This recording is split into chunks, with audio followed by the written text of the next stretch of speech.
Hey everyone, welcome to another chapter of Lizzie's Little Library and the Newbery Project. Today's book is the 1972 winner called Mrs Frisby and the Rats of NIMH by Robert C. O'Brien.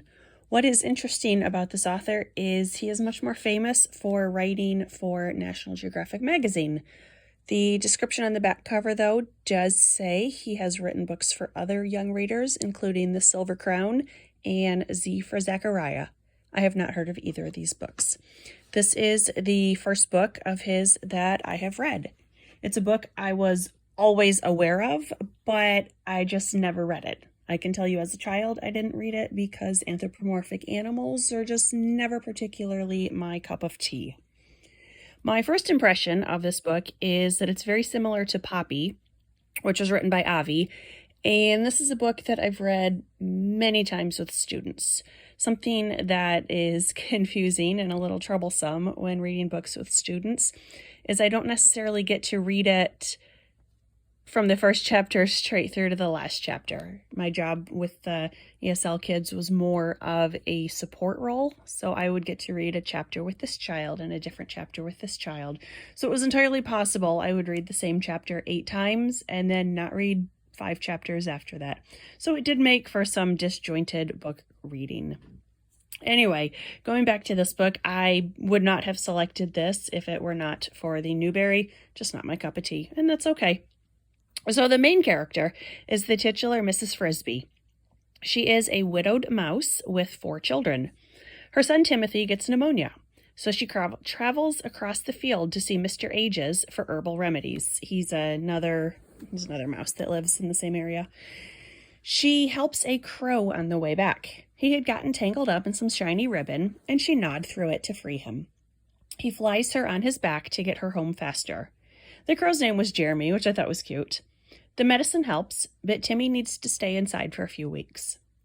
The mice, however, are on a 5-day deadline to move before the farmer starts plowing. While Mrs. Frisby is trying to figure out how to move Timmy, she sees a line of rats moving a length of black tubing. The wise owl recommends she ask the rats for help. She is shocked to realize they knew and respected her husband. When she arrives, they're all in a meeting, and she waits in the library. And this is now reminding me of The Rescuers, a 1977 animated movie that was super cute. Eventually, she sits down with Nicodemus, who tells her a 70-page story about the rats' history. They were captured one day while eating trash and taken to a lab where they became part of an experiment. And it seems like lab rats would have been bred in the lab, not captured from who knows where, but whatever, it's a kid's book, let's go with it. Our characters were Our characters were part of experiment group A, which injected them with a substance that affected their DNA. Again, I thought this was surprising for a kid's book, especially in the early 70s.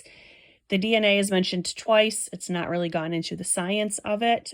I'm totally fine with that. It's a kid's book. It's the 70s. It's all right. The injections wound up having 2 effects. First, the rats lived significantly longer than average, and they became super intelligent, learning how to read. Eventually, they met up with 2 mice in the lab who asked to be freed as well, and they all escaped together. They set up a hippie commune where Mrs. Frisby meets them. The rats successfully move her house, then they move away from the farm to a valley, and Mrs. Frisby vows to tell her children the story when they're older. The end. I don't generally like animal stories, but this one was really cute, and surprisingly to myself, I did really like it. It was completely appropriate for the target audience, and I can see it holding their attention. It was very different from Poppy, which was also good. There were a few scenes that were a little too convenient. For example, Mrs. Frisby happened to be in the farmer's house for a few hours one afternoon, and she overheard essential information. That seemed a bit contrived, but I'm also an adult reader nitpicking a kid's book. Something else interesting I noticed was that they never once explained what NIMH stands for. I looked it up. It's the National Institute of Mental Health. I can see young readers really liking this book, and I do recommend it to them. A movie was later made out of it with a slightly different title, since Frisbee is pronounced the same as the flying disc, which is a copyrighted word, so they just called it the Rats of NIMH. I have the movie on hold at the library, but I haven't read it yet. I had actually mentioned to my fiance that I was going to get it, and his face just absolutely lit up. And, oh, NIMH, I remember that one. So as soon as the library can get it to us, we will be watching it and reliving our childhood. This was Mrs. Frisby and the Rats of NIMH. Highly recommended. Thanks for watching. Bye.